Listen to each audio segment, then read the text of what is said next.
लग्नाचे दिवस पुरणपोळी खाऊन खाऊन त्याला थोडी डुलकी लागते आणि तेव्हा जागा होत तेव्हा त्याला कळतं की आपली मेंढरं जागेवर नाहीये. आता वैशिष्ट्य त्या गाव सगळं बहिऱ्यांचं गाव असतं.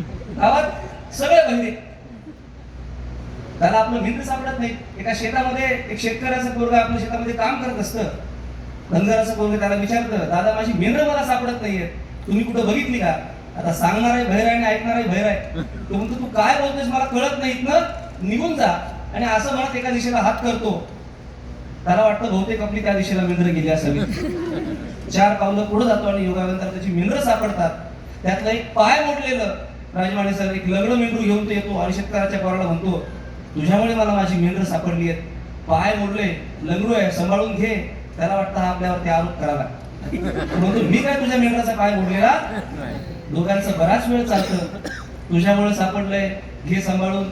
तो म्हणतो मी काय तुझ्या मेंढराचा काय पाय मोडलेला नाही. शेवटी दोघंही मिळून गावच्या कारभारीकडे येतात.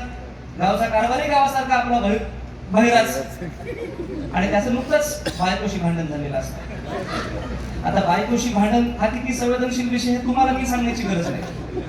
त्यानं नुकतंच घरातलं भांडण बायकोला बाहेर काढलेलं असतं. बायको घरातनं बाहेर आणि हे दोघं आत. शेतकऱ्याचं पोरग म्हणतं कारभारी मी काय याच्या मेंढराचा पाय मोडलेला नाही. धनगराचं पोरग म्हणतं कारभारी बक्षीस म्हणून देतो पण हा काय घ्यायला तयार नाही. कारभारी आपला सोनू साहेबांसारखा सगळ्यांचा ऐकून घेणारा असतो. 10-15 मिनिटं दोघांचं ऐकून घेतो आणि म्हणतो तुमचं झालं असेल तर आता थांबा, तुम्ही दोघच काय अख्खं गाव आलं तरी बायकोला घरात.